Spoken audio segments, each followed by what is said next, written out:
इसलिए मैंने बोला कि अगर आप जीएमओ को क्रॉप को कंपेयर करो विद द ऑर्गेनिक फार्मिंग तो organic farming is best, but organic farming उतना एक्सपेंसिव होता है, उतना उसमें टाइम भी लगता है, and we are such kind of people who want everything in at a faster rate, so comparatively we have to go for the GMO crops. No it's okay, ध्यान दो अभी. Arsenic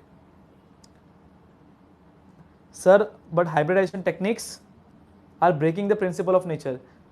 and yes definitely they are breaking the principle of nature. Why you know, ये अच्छा question पूछा है. Hybridisation हम, क्योंकि होता क्या ना, हम कोई भी जीन को एक्टिव कर रहे हैं, जैसे यहाँ पे कोई जीन को एक्टिव कर रहे हैं. अगर आप समझ पाओ ये बात को, थोड़ा सा डीप वाला बात कंसेप्ट है. अभी यहाँ पे डिफरेंट डिफरेंट जीन्स है ना, तो आपने क्या किया, एक एक्स्ट्रा जीन ऐड कर लिया, एक जीन को आपने हटा के एक एक्स्ट्रा जीन ऐड कर लिया, कोई दो जीन्स को कंबाइन कर दिया. तो हमने जब ट्रांसलेशन पढ़ा, हमको मालूम है हर एक जीन का अपना एक फंक्शन है. Every gene has some kind of coded information which is responsible for making specific protein. तो अगर आप कोई जीन को, अगर आपने कोई जीन को आप निकाल रहे हो, तो कहीं ना कहीं उसका कुछ ना कुछ तो इफेक्ट होगा. हमको नहीं मालूम, हो सकता है, क्यों नहीं हो सकता है, ऐसा हो सकता है कि तुमको जो जीन चाहिए नहीं था, कि क्या पता वो कोई हार्मफुल जीन जो प्लांट में था उसको दबा रहा था, और तुमने उस जीन को निकाला, तुमने एक फॉरेन जीन डाल दिया तुम्हारे हिसाब से कलर के लिए, तुम्हारे हिसाब से टेस्ट के लिए, और तुमने वो जो रिसेसिव जीन था इतने टाइम से वो बंद था, वो एक्टिव हो गया, तो आगे जाके प्रॉब्लम कॉज कर सकता है. और ये कर रहा है प्रॉब्लम. अगर आपको पता रहेगा, हम लोग जब बोलते हैं अपना कॉर्न को बोलते, कॉर्न प्लांट बोलते हैं, कॉर्न अगर आपको पता रहेगा तो कॉर्न प्लांट को ना बेबी कॉर्न हम बोलते हैं, और लिटरली हम ऐसा प्लांट बोलते हैं ना आज जो ह्यूमन के बिना वो सर्वाइव नहीं कर सकता है. मतलब ऐसे अभी ये प्लांट्स को हम जितना जेनेटिकली हम एडवांस करने का ट्राई करें ना, तो कहीं ना कहीं कोई पॉइंट ऑफ टाइम में क्या हो रहा है, वो वीक भी हो रहे हैं. ठीक है, क्योंकि ह्यूमन इंटरवेंशन हम कर रहे हैं, समझ रहा है. तो लॉन्ग टर्म में यस वी डोंट नो कि कौन सा जीन्स एक्टिव हो जाए, वो क्या डिजीज कॉज कर पाए. ठीक है, minimum land maximum yield, yes our principle वही है. So yes we are breaking the principle of the nature, but again the population is a concern. पड़ेगा सर, बट जो पहले वेजिटेबल्स में न्यूट्रिएंट्स मिलते थे वो बायोटेक्नोलॉजी से मिलेगा, उससे ज्यादा मिलता है, उससे ज्यादा मिलता है. अच्छी चीजें भी है, जैसे आपको, चलो अभी इस पे बात करते हैं हम लोग. ठीक है, रेडियो, इस पे हम लोग बात करते हैं. तो वीड समझा, फ्रूट राइपनिंग समझा, ठीक है, हाइब्रिड सीड्स के बारे में बात किया मैंने, जेनेटिकली मॉडिफाइड क्रॉप्स के बारे में बात किया. वीडिसाइड्स वीड्स को किल करते हैं, ये डीएनए है, डीएनए हमने जीन को इंसर्ट किया, एग्जांपल ये सब दिया मैंने. वीड्स के बारे में बताया, वीड्स जरूर नहीं खराब प्लांट होता है, अच्छे प्लांट भी हो सकते हैं, लेकिन मुझे वो चाहिए नहीं sir, I don't want that plant at my place, so that would be considered as weed. So let us understand further things. बच्चों समझ में आ रहा है, मजा आ रहा है? ठीक है, एग्जाम्पल लेते.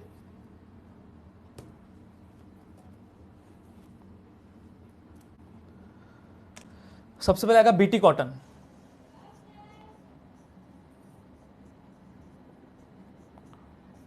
बीटी कॉटन, अब इसको बीटी कॉटन हम क्यों बोलते हैं, इसका मतलब होता है बैसिलस थ्यूरिजेनेसिस, एक बैक्टीरिया है, याद रखना चाहिए तो मैं नाम लिख लेता हूं, आपको यहां पे नाम दिया नहीं रहेगा टेक्स्ट बुक में. Bacteria name is bacillus thuringiensis. अब देखो बहुत मस्त कंसेप्ट है, यहाँ मजा आएगा आपको.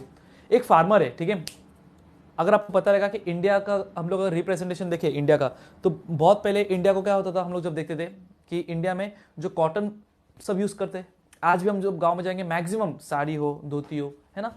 एक रूरल इंडियन की हम बात करेंगे तो कॉटन पे अपना पूरा गुजारा करता है.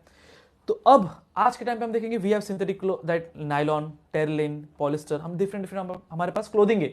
बट बच्चों एक टाइम क्या आज भी बात करें तो cotton is expensive, cotton is expensive. तो एक समझो एक फार्मर है जिसके पास हेक्टर्स ऑफ लैंड क्या है, कॉटन का है. अब उस पर होता क्या है बच्चों, वो अपना पूरा खेती कॉटन का करता है, और कॉटन आपको पता रहेगा बहुत मतलब मेहनत लगती है उसमें कॉटन बनाने में. एंड उसमें एक आता है, एक चोर आता है चोर कौन है पता है, बॉलवर्म. बॉलवर्म समझना कंसेप्ट, ये बच्चों को टफ लगता है लेकिन बहुत मस्त है. ये बॉलवर्म पता है क्या करता है, ये बॉलवर्म आने के बाद है ना, वो जो कॉटन के जो लीव्स होते हैं ना, कॉटन के लीव्स को खाता है, कॉटन को खाता है. अब मुझे बताओ कॉटन इतना एक्सपेंसिव होता है कि उसकी क्वालिटी में अगर थोड़ी भी कॉम्प्रोमाइज होगी तो उसकी वैल्यू क्या होगा, कम हो जाएगा. तो जब ये बॉलवर्म, अब मुझे बताओ एक फार्मर के लिए it is impossible to go and reach and each and every plant and see अच्छा बॉलवर्म यहाँ पे, ये कीड़ा यहाँ पे, वो कीड़ा यहाँ पे, नहीं कर सकता है, वो नहीं कर सकता है. और अगर वो कीड़े ने पूरा कॉटन को आधा आधा खा लिया तो कॉटन की वैल्यू क्या हो जाएगी, डिक्लाइन हो जाएगी। अब बायोटेक्नोलॉजी ने इतने बड़े प्रॉब्लम को किस तरह से सॉल्व किया, let us try to understand. हम क्या करते पता है क्या, ये बैसिलस थ्यूरिजेनेसिस बोल के एक आपका एक बैक्टीरिया होता है, ये एक है ना जीन प्रोड्यूस करता है। इसमें दिया नहीं है, मैं आपको बता रहा हूं, इसमें खाली शॉर्ट में बता रहा है, मैं आपको बता रहा हूं कर रहा क्या है। वो जीन होता है क्राइजीन, है ना, रोतरोजीन अपना क्राइजीन। क्राइजीन मतलब क्या, ये एक टॉक्सिन प्रोड्यूस करता है। टॉक्सिन मतलब क्या, it's a kind of a poison, it's a kind of a poison. याद रखना ये जो टॉक्सिन होता है ना वो इनएक्टिव होता है, ध्यान देना बच्चों, ये जो टॉक्सिन होता है इनएक्टिव होता है। हमको कुछ भी करके ना इसको मारना है और हमारे प्लांट्स को अफेक्ट नहीं होना चाहिए। तो हमको मालूम है ये भाई कॉटन को खाता है। हमने क्या किया, हमने एक बैक्टीरिया लिया बैसिलस थ्यूरिजेनेसिस, उसमें से एक जीन लिया। कौन सा जीन लिया, बैक्टीरिया के अंदर एक जीन था जो क्राइजीन बोल के जीन है, जो क्या प्रोड्यूस करता है, टॉक्सिन प्रोड्यूस करता है। ये एक पॉइजन है जो एक इनएक्टिव फॉर्म में। अब हम क्या करते हैं, हम ये जीन लेते हैं, हमारा कॉटन का प्लांट ये है, ये हमारा कॉटन का प्लांट है। इस कॉटन के प्लांट में हमने क्या किया, क्राइजीन इंसर्ट कर दिया, क्राइजीन इंसर्ट कर दिया। अब होगा क्या बच्चों, जैसे हमने इसको क्राइजीन इंसर्ट किया, ठीक है, अब जो कॉटन रहेगा, मेरा कॉटन क्या बन गया, बीटी कॉटन। अब वो नॉर्मल कॉटन नहीं है, अब वो कौन सा, बीटी कॉटन। सेम वही पैटर्न में कॉटन ग्रो हुआ, भर भर के ग्रो हुआ। अब जब कॉटन अच्छे से ग्रो हो गया, अब फार्मर को टेंशन लेने की जरूरत नहीं, आराम से चिल मार के सो सकता है, ठीक है, आराम से। तो होता क्या है, जब ये बॉलम आता है, याद रखना, जब ये बॉलम आता है वो क्या करता है, कॉटन खाता है, राइट। जैसे वो कॉटन खाता है, अब जो बॉलवर्म का जो हम लोग, अगर हम लोग गट की बात करें ना, वो क्या अल्कलाइन है। और ये टॉक्सिन को ना, ये टॉक्सिन जो इनएक्टिव फॉर्म में, इसको एक्टिव करने के लिए यू रिक्वायर अल्कलाइन कंडीशन। समझ रहे हो, हमको अगर हमने वो कॉटन खाया तो हमको प्रॉब्लम होगा क्या, नहीं सर, हमको प्रॉब्लम नहीं होगा, क्योंकि हमारा एसिडिक है और हमको होगा ही नहीं। अब बॉलवर्म क्या करता है, कॉटन खाता है, और जैसे ही वो कॉटन को खाएगा तो वो जो पॉइजन है उसके पास, जो इनएक्टिव फॉर्म में, उसके गट में आके एक्टिव फॉर्म बन जाता है और वो बॉलवर्म खत्म। बिना कुछ किए इतने करोड़ ऑफ रुपीस का नुकसान होने से बचा लिया। और इवन कॉटन की रेजिस्टेंट बढ़ गया ना, कॉटन, कॉटन को भी पीछे लगने की जरूरत नहीं। कॉटन बहुत सारे इंसेक्ट्स और बॉलवर्म जैसे बहुत सारे टाइप्स के इंसेक्ट्स है, बहुत सारे इंसेक्ट्स है, उन सबसे क्या हो सकता है, प्रिवेंशन हो सकता है। सो अभी आपको समझाइए, ये क्लियर हुआ। देखो ये पूरा पार्ट हो गया। इस तरह से बीटी कॉटन है, वैसा बीटी ब्रिंजल भी है। देखो लिखा है, the toxin which is fatal for the bollworm was produced in the leaves and balls of the cotton. If the bollworm feeds on the leaves, the toxin will destroy its alimentary canal and the bollworm will die. Same goes for the brinjal also. brinjal में भी कीड़े वीड़े पड़ते थे, but अभी हम देखते हैं brinjal नहीं पड़ता है, बिकॉज ऑफ अभी वो नॉर्मल brinjal नहीं है, वो बीटी कॉटन है, सब बीटी ब्रिंजल। बीटी का मतलब होता है बैसिलस थ्यूरिजेनेसिस। यहाँ पे नाम नहीं दिया है, मैं आपको नाम यहाँ पे बता रहा हूँ, ठीक है, नाम आपको यहाँ पे लास्ट लाइन में दिया है, बैसिलस थ्यूरिजेनेसिस, इंपॉर्टेंट है, याद रखना। फिर आपका गोल्डन राइस है, फिर आपका क्या है, हाँ मतलब बॉलवर्म खुद के पैर पे कुल्हाड़ी मारता है। जब सोचो ना, पूरे ग्रुप रहेंगे, वो लोग जाते बॉलवर्म, लेट्स अटैक, और बॉलवर्म जैसे खाता है और पब्लिक बोलती है चलो चलो भागो भागो, अपने आप कुछ नहीं करके खत्म, ठीक है। वैसे बीटी ब्रिंजल भी हुआ, ऐसे बीटी के बहुत सारे क्रॉप्स है। जीन का नाम याद रखना, क्राइजीन, ठीक है, क्राइजीन याद रखना। अब हम लोग ना और एक एग्जांपल लेते हैं गोल्डन राइस का, ठीक है। किसकी बात करते हैं, गोल्डन राइस। अब समझो एक अगर पेशेंट है, ठीक है, एक पेशेंट है, उसको ना विटामिन की डेफिशिएंसी, विटामिन ए की डेफिशिएंसी है, उसके पास विटामिन ए की डेफिशिएंसी है। उसके सामने तुम जाके बोलोगे एक काम करो, आपको इतने सारे हम सप्लीमेंट्स देते, इतने सारे टैबलेट्स देते, ये टैबलेट्स आप खाओ, आप ठीक हो जाओगे। उसके बदले उसके पास दो ऑप्शन रखो, ये है टैबलेट और ये है आपका बिरयानी, बताओ क्या खाएगा वो। बोले यार टैबलेट चलो इग्नोर, बिरयानी क्या यार, ये मतलब ऐसी बीमारी सबको वो भी बोलेगा जिसमें हमको बिरयानी खाने मिले। तो कहने का मतलब बच्चों पता है क्या है, कि जो विटामिन है ना, विटामिन ए, इसकी डेफिशिएंसी होती है, उसकी डेफिशिएंसी होती है तो हम क्या करते हैं, हमको मालूम है एक स्टेपल फूड आपका क्या है, राइस है, तो हम राइस के अंदर विटामिन ए प्रोड्यूस करने वाला हम क्या करते हैं, प्रीकर्सर ऐड करते हैं। कभी भी वर्ड याद रखना, प्रीकर्सर मतलब क्या, आपका पहले वाला फॉर्म, विटामिन ए का प्रीकर्सर हम ऐड करते हैं। तो नॉर्मल राइस के कंपैरिजन में ये राइस के पास आपके 22 टाइम्स, 22 से 23 गुना, सॉरी 23 गुना, ठीक है, अब 23 टाइम्स क्या होता है, विटामिन ए ज्यादा होता है, ठीक है। तो देखो जीन, जो जीन विटामिन ए को बनाता है, बीटा कैरोटीन, याद रखना बीटा कैरोटीन, मैं नाम लिखता हूं यहां पे, ठीक है, बीटा कैरोटीन, हाँ बराबर, जिसको 95% ऊपर आएगा उसको फिर बिरयानी पार्टी, ठीक है। तो 23 टाइम्स ज्यादा होता है, और ये बीटा कैरोटीन जीन हम इंट्रोड्यूस करते हैं बच्चों, as compare to the normal variety. ये वैरायटी क्या होता है, आप बोल सकते हो 23 गुना ज्यादा इसमें क्या होता है, बीटा कैरोटीन होता है। फिर उसको बोले भाई तो बिरयानी खा, पुलाव खा, ठीक है, तुमको जो राइस में से डिश पसंद है वो डिश खाओ और आपका विटामिन की डेफिशिएंसी क्या होगी, इंप्रूव होगी। तो अगेन ये गोल्डन राइस। तो मुझे बताओ ना कितनी अच्छी बात रहेगी ना कि सारा मेडिसिन से आप डायरेक्ट किसमें आ रहे हो, वही मेडिसिन है, उसकी प्रॉपर्टी बढ़ चुकी है और अब आपको नॉर्मल फूड ग्रेन में। इस पे ना बोर्ड पे क्वेश्चन आ सकता है, ठीक है, याद रखना चाहिए तो नोट डाउन करो। बायोफोर्टिफिकेशन, बायोफोर्टिफिकेशन, फोर्टिफिकेशन का मतलब क्या होता है पता है ना, कि फूड को फोर्टिफाई करना। अभी हम देखते हैं नॉर्मली जो जिम के लोग होते हैं या फिर जो एथलेटिक्स होते हैं, ये खाएंगे, उनका डाइट होता है, उनका क्या होता है, डाइट होता है ना, कि उनमें उनके डाइट में ध्यान क्या होता है कि हर एक न्यूट्रिएंट्स मिलना चाहिए। बायोटेक्नोलॉजी का मेन मोटो पता है क्या है, कि एक ही फूड के अंदर मैक्सिमम चीजें मिल जाए। जैसे कि मिड डे मील्स होता है बच्चों में, तो वो मिड डे मील्स में बायोटेक्नोलॉजी कंसेप्ट है क्या, कि राइस भी रहेगा, दाल भी रहेगा, खिचड़ी देते हैं उसको, ठीक है, और थोड़े वेजिटेबल्स होते हैं, तो प्रोटीन, कार्ब्स, लिपिड्स थोड़ा थोड़ा सब मिल जाता है। समझ रहे हो? तो बायोटेक्नोलॉजी का मेन एम बच्चों पता है क्या है, कि अगर एक फार्मर भी ना, एक फार्मर या फिर एक गरीब से गरीब इंसान भी अगर खाली चावल भी खा रहे ना, उस चावल के अंदर उसको सारी चीजें मिले। तो हम लोग का और एक पॉइंट क्या हो गया, न्यूट्रिएंट्स को एनहांस करो, एक ही फूड में सब चीज ऐड करो ताकि कंप्लीट फूड मिले, ताकि हमारे देश में से माल न्यूट्रिशन, पॉवर्टी जो फेस हो रहा है उनको कम से कम क्या करें हम, निकले। सबसे बड़ा जो डिजीज है जिस पे ध्यान जाता नहीं है, दैट इज हंगर। तो उसको कंप्लीटली वाइप आउट करने के लिए वी नीड बायोटेक्नोलॉजी। तो बच्चों इतना क्लियर है, इतना क्लियर है बच्चों, ठीक है। अभी आता है हर्बिसाइड टॉलरेंट प्लांट्स, अभी आता है हर्बिसाइड टॉलरेंट प्लांट्स।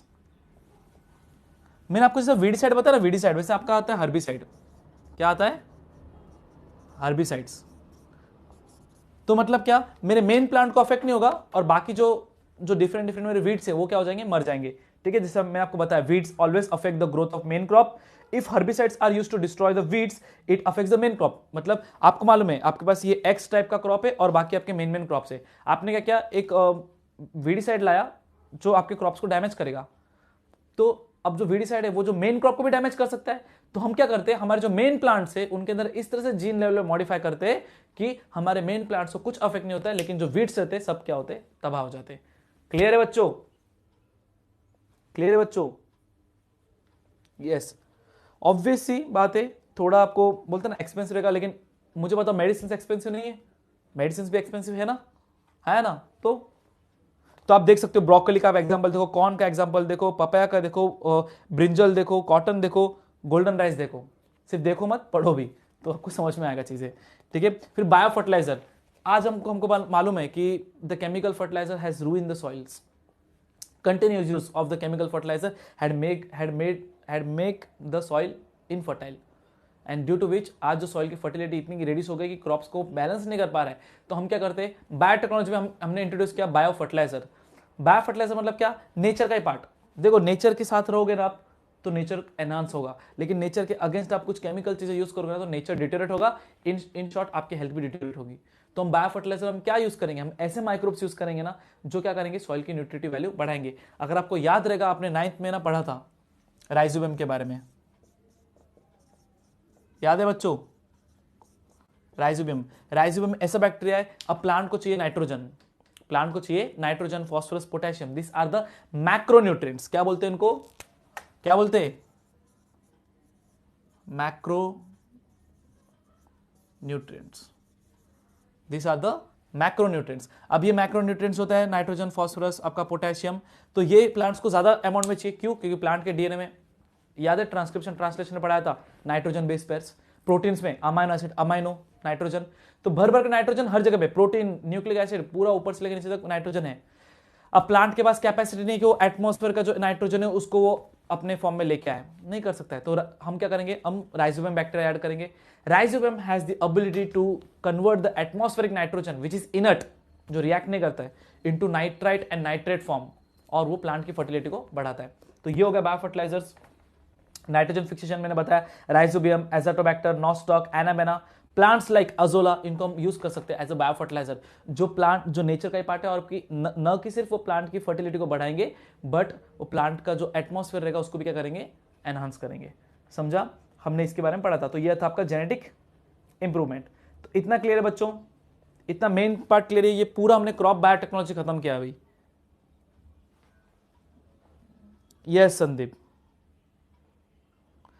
इतना बच्चों क्लियर है एवरीवन? ठीक है, आगे बढ़े। ओके, फिर हम लोग का जो बात है आपका एनिमल हस्बेंड्री। अगर हम एनिमल हस्बेंड्री में देखेंगे, मैंने आपको ये वाला पार्ट भी समझाया। आज जो 6 to 7 लीटर्स ऑफ मिल्क मिलता था, वो मिल्क कितना हो गया आपका 10 to 12 लीटर्स ऑफ मिल्क हो गया। जो वूल था, कम वूल मिलता था, आज वूल का क्वालिटी क्या हो गया, ज्यादा बढ़ गया, वूल का स्ट्रेंथ बढ़ गया। ठीक है, और एनिमल्स पहले वीक थे तो उनके जीन लेवल पे उनको मॉडिफाई किया गया, उनके फूड जो पार्ट था, फूड को भी उनके मॉडिफाई किया गया। तो आज जो एनिमल्स है they are with more strength and yes they can do more work. So this was about the animal husbandry. इतना क्लियर है? बॉलवर्म की एलिमेंट्री कैनाल डिस्ट्रॉय हो जाती है लीफ खाने से। हाँ, क्योंकि लीफ के अंदर होता है टॉक्सिन जो होता है इनएक्टिव फॉर्म में, और जैसे बॉलवर्म उसको खाता है उसके अंदर एलिमेंट्री कैनाल के कंडीशंस, जो गट के कंडीशंस होते हैं वो अल्कलाइन होते, और अल्कलाइन कंडीशन क्या करता है, उस इनएक्टिव जीन को एक्टिव कर देता है, इनएक्टिव प्रोटीन को एक्टिव प्रोटीन करता है, and thus it destroys the alimentary canal, मतलब बॉलवर्म गया। तो बच्चों ये था अबाउट द टोटल आपका बायोटेक्नोलॉजी। आपका बहुत बायोटेक्नोलॉजी बहुत बड़ा पार्ट है, ये आपका हाफ पार्ट था। ठीक है, हमने बेसिकली आज एग्रीकल्चर रिलेटेड सारी चीज खत्म की, क्रॉप बायोटेक्नोलॉजी पढ़ा। आगे जो पार्ट है वो ह्यूमन हेल्थ डायग्नोस्टिक, ठीक है, पूरी तरह से है, और पूरा मेडिसिनल एप्लीकेशन एवरीथिंग है। तो this was half major part of the biotechnology. तो आपको सबको समझ में आया? यस और नो? Everyone understood? मैंने बीटी कॉटन बताया, इंसेक्ट का नाम था bacillus thuringiensis, cry gene toxin inactive. ठीक है, हर्बिसाइड्स ऐसे जीन आप फॉर्म में एक्टिव करो हर्ब्स को कि वो उसको वो एनहांस करे। देन राइजोबियम का एग्जांपल दिया मैंने, बायोफोर्टिफिकेशन मतलब अपने नॉर्मल फूड ग्रेन्स को आप इतने एक्टिव कर दो कि वो आपके बाकी सारी चीज को करे, एनहांस करे। तो बच्चों इतना क्लियर है एवरीवन? मैंने लास्ट लेक्चर ही बताया था कि एग्जाम कभी भी आए, लेकिन एग्जाम आएगा तो ही, एग्जाम तो आना ही है ना? तो सबसे इंपॉर्टेंट क्या है, बैटल कभी भी हो सकता है, हमेशा अपने स्वॉर्ड को लेके रेडी रहो। और स्वॉर्ड कैसा होना चाहिए, जब निकालो जंग नहीं होना चाहिए उसमें, it should be always sharp, मतलब कंसेप्ट्स को प्रॉपर रखो so that when the battle field will come you would be totally ready. तो बच्चों क्लियर इतना? Mostly bye next time will be completing this. ठीक है, ट्राई करेंगे नेक्स्ट टाइम इसको पूरा खत्म करने का। लेकिन सी, मुझे खाली खत्म नहीं करना है चैप्टर, मुझे आपको कंसेप्ट बताना है। तो आप देख सकते हो, इसके लिए आप ज्वाइन होते हो। Thank you Srishti, thank you everyone, समझ रहे सबको? Thank you Harshita.